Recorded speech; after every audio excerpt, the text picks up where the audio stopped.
ಮಹತೋಭಾರ ವಿಟ್ಲ ಶ್ರೀ ಪಂಚಲಿಂಗೇಶ್ವರ ದೇವರ ಸನ್ನಿಧಾನದಲ್ಲಿ ವರ್ಷಂಪ್ರತಿ ನಡೆಯುವಂತಹ ಕಾಲಾವಧಿ ಜಾತ್ರೆಯು ಜನವರಿ 14ರಿಂದ 22ರವರೆಗೆ ನಡೆಯಲಿದೆ ಅಂತ ಕೃಷ್ಣಯ್ಯ ಕೆ ಹೇಳಿದರು.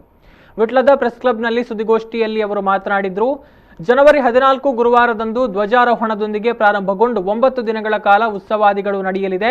14ರಂದು ಲಕ್ಷದೀಪೋತ್ಸವ ನಡೆಯಲಿದೆ. 14ರಂದು ಬೆಳಗ್ಗೆ ಜಾತ್ರೋತ್ಸವ ಪ್ರಯುಕ್ತ ಶ್ರೀ ಉಳ್ಳಾಲ್ತಿ ಪಂಚಲಿಂಗೇಶ್ವರ ಭಜನಾ ಪರಿಷತ್ನ ತೃತೀಯ ವಾರ್ಷಿಕೋತ್ಸವದ ಪ್ರಯುಕ್ತ ಅರ್ಧ ಏಕಹ ಭಜನೆ ನಡೆಯಲಿದೆ.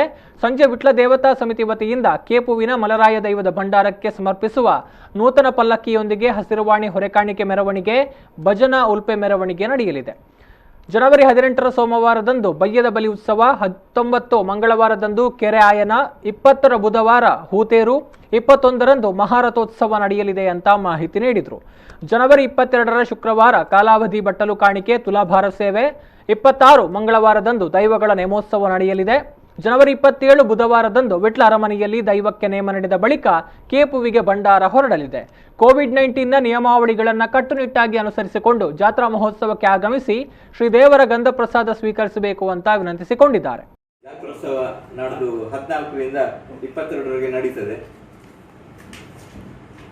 ನಮ್ಮ ಈಗಿನ ಕೋವಿಡ್-19 ಪ್ರಕಾರ ಅದರ ನಿಯಮಾವಳಿಯ ಮೇರೆಗೆ ಅದರ ನಿಯಮಾವಳಿಯನ್ನು ಪಾಲಿಸಿಕೊಂಡು ನಾಡ್ದು ಜಾತ್ರೆಯನ್ನು ನಡೆಸುವುದು ಅಂತ ನಿಶ್ಚಯ ಮಾಡಿದ್ದೇವೆ. ಅದೇ ಪ್ರಕಾರ ಧಾರ್ಮಿಕ ಕಾರ್ಯಕ್ರಮಗಳೆಲ್ಲ ಹೇಗೆ ಬೇಕು ಹಾಗೆ ನಡೀತದೆ. ಬರುವಂತಹ ಭಕ್ತಾದಿಗಳು ಕಡ್ಡಾಯವಾಗಿ ಮಾಸ್ಕ್ ಧರಿಸಿಕೊಂಡು ಅಂತರವನ್ನು ಕಾಪಾಡಿಕೊಂಡು ಎಲ್ಲರೂ ಈ ಕಾರ್ಯಕ್ರಮದಲ್ಲಿ ಭಾಗವಹಿಸಬೇಕು.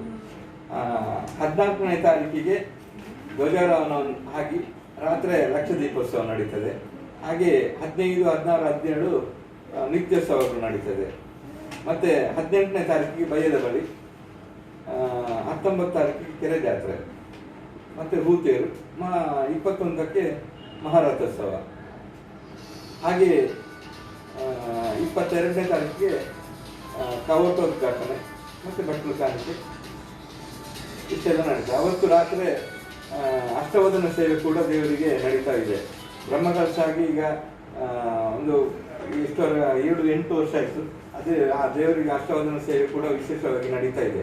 26ನೇ ತಾರೀಕಿನಂದು ಕೇಪಿನಿಂದ ಭಂಡಾರ ಬಂದಂತ ಮತ್ತೆ ಇಲ್ಲಿ ಹೊಸತ್ತಾಗಿ ನಾವು ದೇವರ ನಮ್ಮ ಕ್ಷೇತ್ರದ ಕಾಪಾಡುವಂಥ ದೈವ ಅಂತ ಹೇಳಿದ್ರೆ ಮುಂಡಲ್ತಾಯ ದೈವದ ನೇಮವು ನಾಡ್ದು 26ನೇ ತಾರೀಕಿಗೆ ನಡೀತದೆ.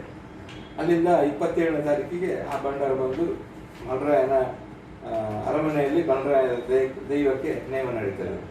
ಹಾಗೆ ಬ್ರಹ್ಮಕಲಶದ ದಿವಸ ಅಂದರೆ ಪ್ರತಿಷ್ಠಾ ದಿನಾಚರಣೆ ಕೂಡ 18ನೇ ತಾರೀಕು ಸೋಮವಾರ ಬೆಳಿಗ್ಗೆ ರುದ್ರಯಾಗದೊಂದಿಗೆ ನಡೀತದೆ.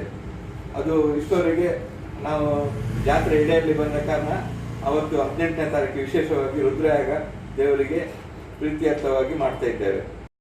ಪತ್ರಿಕಾಗೋಷ್ಠಿಯಲ್ಲಿ ವಿಟ್ಲ ದೇವತಾ ಸಮಿತಿ ಅಧ್ಯಕ್ಷ ರಾಧಾಕೃಷ್ಣ ನಾಯಕ್, ಕಾರ್ಯದರ್ಶಿ ಗೋಕುಲ್ದಾಸ್ ಶೆಣೈ, ಜೀರ್ಣೋದ್ಧಾರ ಸಮಿತಿ ಉಪಾಧ್ಯಕ್ಷ ಜಗನ್ನಾಥ್ ಸಾಲ್ಯಾನ್, ಎಂ ನಿತ್ಯಾನಂದ ನಾಯಕ್, ವಿಟ್ಲ ಅರಮನೆಯ ರಾಜಾರಾಮ್ ವರ್ಮಾ, ಭಜನಾ ಪರಿಷತ್ ಉಪಾಧ್ಯಕ್ಷ ಶೀನಪ್ಪ ನಾಯ್ಕ, ಜಯರಾಮ ಕುಂಟ್ರಕಳ ಉಪಸ್ಥಿತರಿದ್ದರು.